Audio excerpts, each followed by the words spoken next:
Hello, I'm Randall Kopfer.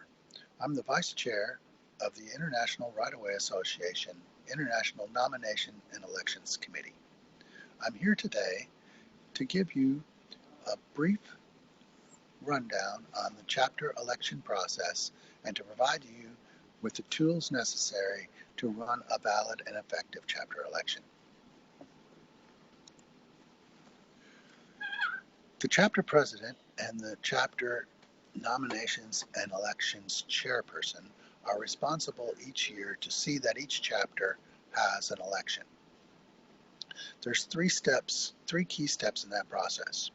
The first is to review your chapter bylaws, and this is a key and important step because the bylaws set out the election process, the number of officers to be elected, the deadlines and dates to hold the election meeting, and the composition of the nominating committee.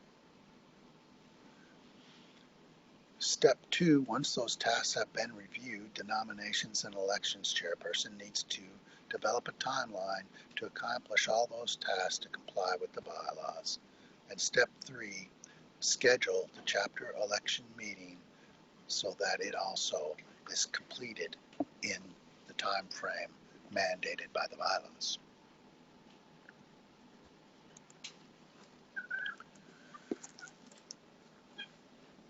The chapter nominations committee chairperson is responsible for the nuts and bolts and getting the election process underway. The first step is opening nominations. Those nominations can be opened at whatever time period the chapter decides prior to the meeting. Generally, the bylaws indicate a minimum amount of time before that nominations must be open, but they can be open longer. Those nominations can be opened by the representative either at a meeting in person by giving their contact information and simply telling the membership to provide their nominees' names directly to them. Or it can be done via email by sending an email out to all the chapter voting membership so that they can send an email back notifying the nominations representative who they would like to see run for office and who they're nominating. It'll be the chapter nominations chairperson's responsibility to review those nominations for two reasons. One, to make sure that an individual is only selected to run for one position, can only be nominated and run for one position. If someone is nominated for two, then they will need to select one office in which to run for. They also need to verify that the nominee is willing and able to serve if elected.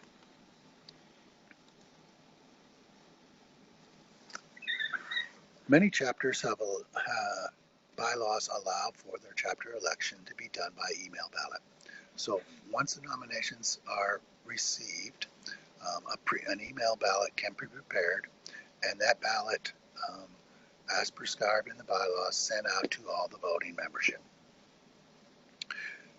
With each one of the members voting and casting the ballot for one candidate for each office. It must clearly state on the ballot that the date that those ballots must be received by, and that's some minimum time frame prior to the election meeting. And those chapter voting delegates must know that by voting by email, they will not be allowed to vote at the election meeting.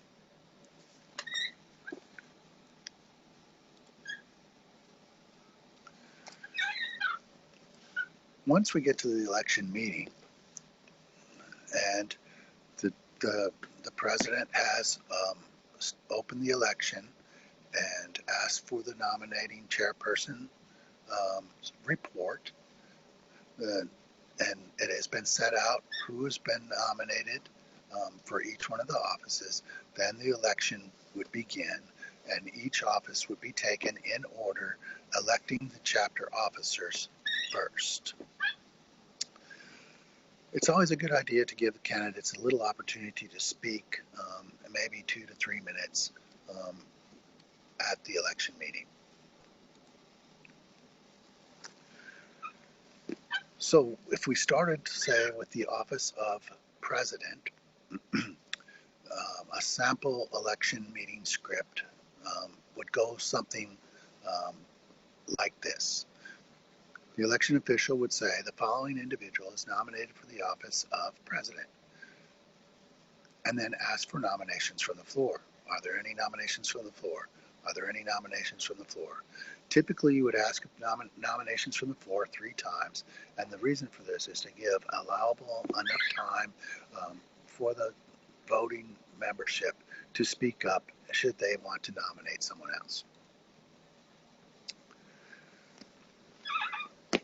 You'll find in the PowerPoint presentation here several additional slides with election meeting scripts for different situations. I'm going to go over the first situation and then allow you all to go over the other ones in your own time. So depending on the situation, this first situation where there are no other nominations from the floor and only one nominee, the election official would say, hearing no additional nominations, I would entertain a motion to close the nominations and elect X to the office of president by acclamation. Ask for a motion and a second. Once you have received a motion and a second to that effect, ask for all those in favor, yes, all those opposed, no. Call for any abstentions, and the motion, and then indicate whether the motion carries.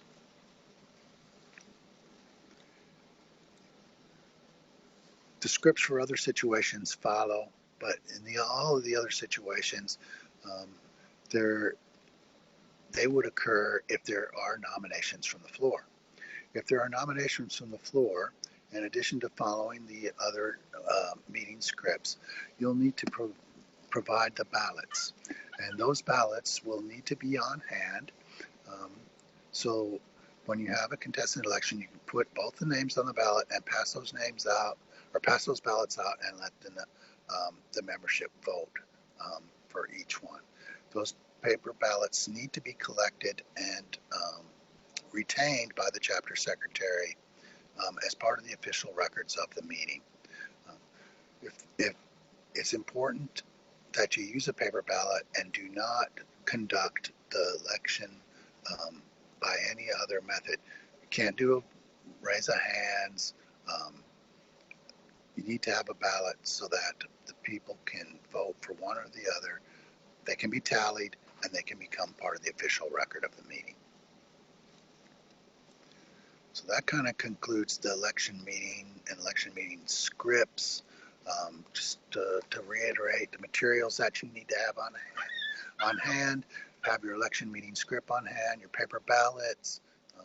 Make sure your chapter secretary is taking notes, has recorded all the names of the people that were nominated for office as well as those that were elected. And then we'll move on to the international voting directors. The bylaws allow for 2 voting directors to be elected by each chapter. These need to be elected after the election has been held for the officers. And the reason for this is some chapters allow for a president to also serve as a voting director. In this case, that can be accomplished if this election is held after. The election is held in the same manner that you did the election of the officers. You'll indicate who is nominated for each position and then call for the ballot.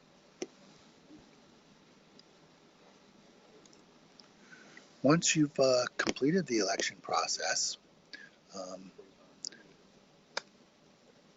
make sure the secretary sends the record and confirms the election with the chapter president and forwards all the necessary documentation to the international office. I hope you found this video helpful, and I hope you'll have a very fun time running your elections. Thanks.